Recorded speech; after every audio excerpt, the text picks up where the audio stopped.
C'est comme ça que parmi nous, il y a des gens, ils avaient des âmes blanches et tout. La Croix-Rouge a vu, ils ont dit bon, on ne peut pas vous donner l'euro. Depuis 7 ans, moi j'ai compris que bon, je ne pouvais plus entrer là-bas. Dans une maison à Tanger, on pouvait être même 15, 16 jusqu'à 20 personnes. Dans un appartement. On dormait sur les matelas. On a un langage qu'on appelle ça les langues du chat. Et là, c'est l'un des pires moments de ma vie d'aventure.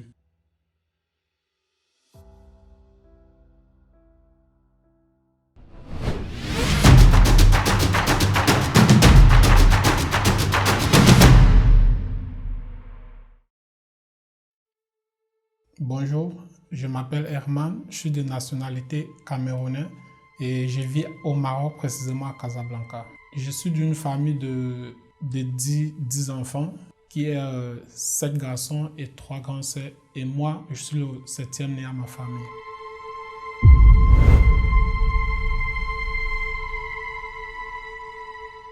Bon, je sors du Cameroun déjà, c'était le 3 janvier 2016. Je suis quitté de Douala pour Bamenda et j'avais un budget de 45 000 francs CFA avec moi, déjà, qui était très minable.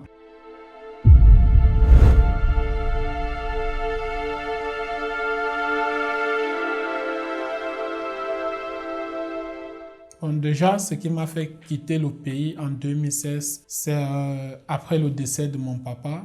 C'était en 2013. Donc, je suis quitté près de ma maman pour aller essayer de continuer mes études chez ma tante. Et arrivé là-bas, j'ai compris, voilà, c'est pas facile de vivre loin de sa famille. C'est pas facile de vivre ailleurs. Et là, j'ai juste pris la route que voilà où ça me laisse, je vais essayer de gérer parce que j'ai décidé de quitter loin de ma famille.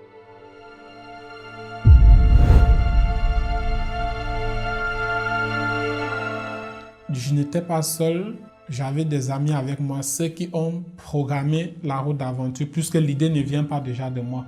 Mais moi, j'ai suivi, j'ai admiré l'idée parce que voilà, la vie n'était pas de l'or, voilà, parce que toute la charge n'était que sur la tête de ma maman et j'ai approuvé l'idée des amis et j'étais avec eux. Donc, on a décidé d'avancer.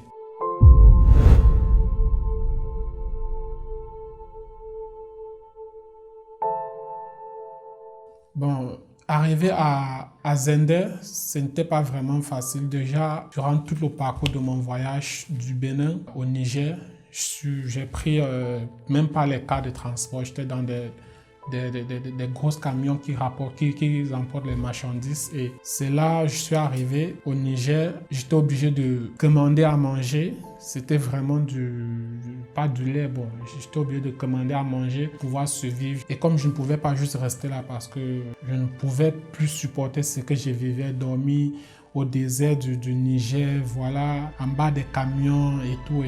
Donc, il y avait des jours où je ne mangeais pas, même mes amis, on ne mangeait presque pas. Et quand on avait la possibilité d'avoir un bout de pain, on se divisait entre nous. C'est comme ça qu'on a décidé, dit que bon voilà, on ne peut plus rester sur place. On a décidé de choisir la route d'aventure, donc on va sauf qu'avancer. Et on a pris la route de Agadez. De Zender à Agadez, j'ai fait 4 jours parce que je n'avais pas de l'argent et je ne pouvais plus supporter d'attendre. Je ne pouvais plus supporter d'attendre que mon grand frère puisse m'envoyer l'argent parce que je voulais à tout prix quitter là-bas. Voilà, j'ai marché Zender à Agadez pendant 4 jours. J'ai marché à peu près 400, je pense que c'était 400 à 500 km avant de trouver le secours parce qu'il y a des voitures qui passaient, on essayait de tendre la main, ils ne s'arrêtaient pas parce que c'était vraiment dangereux, le désert, ça rentrait dans les yeux, on se couchait en bas des arbres, des arbres secs en plein désert. C'est Dieu qui a protégé avec des serpents du désert, tous des scorpions et tout, c'est Dieu qui a protégé.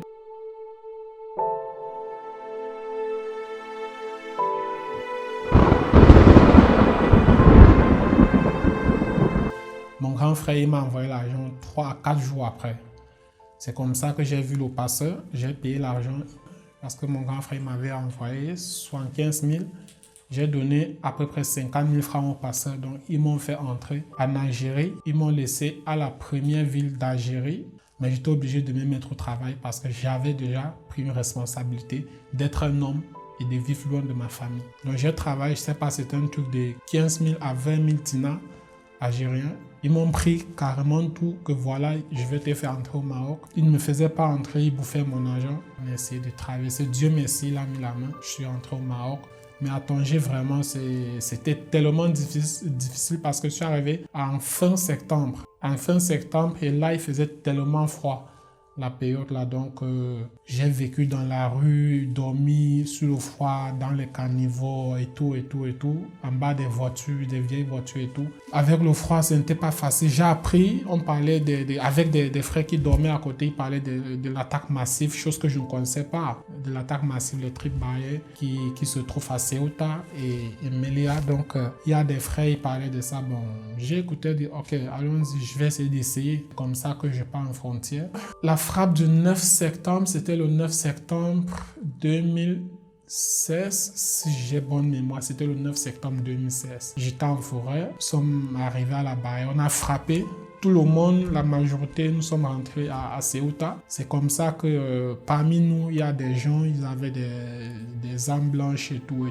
La Croix-Rouge a vu, ils ont dit bon, on ne peut pas vous donner l'Europe. Depuis 7 ans, moi j'ai compris que bon, je ne pouvais plus entrer là-bas.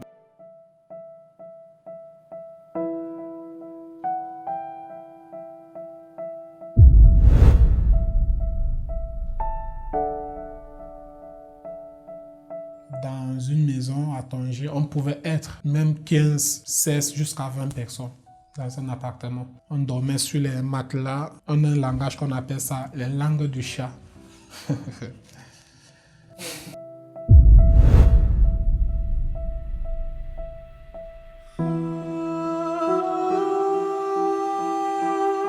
C'est comme ça que j'ai essayé plusieurs fois. On partait en forêt, essayer de s'entasser dans des trous comme des rats et tout.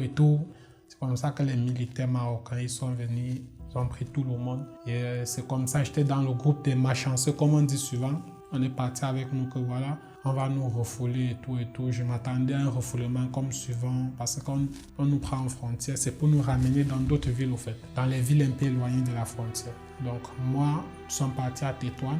Là, c'était en 2017, en mars 2017. Ils m'ont gardé en prison. C'était à Tétouan pendant 3 mois. Et là, c'est l'un des pires moments de ma vie d'aventure.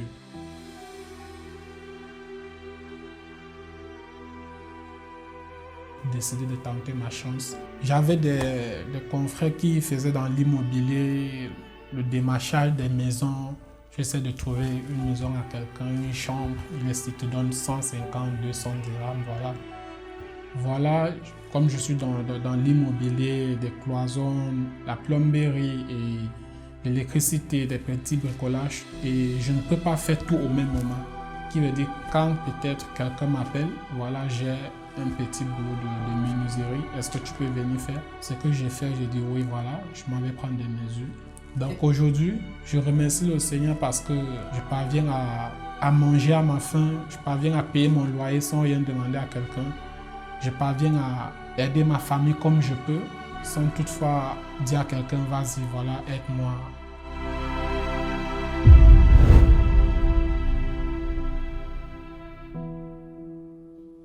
Si j'ai un conseil à donner à ces personnes, c'est que dans la vie, il faut chercher, il faut travailler dur. Voilà, il faut travailler dur. Ce n'est pas forcément en Europe qu'on peut réussir.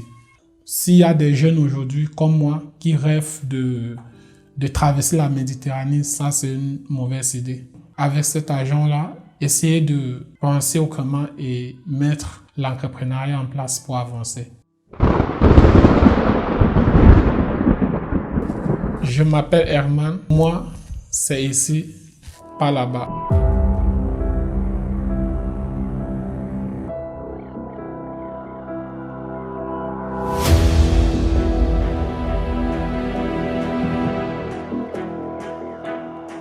Ici, pas là-bas.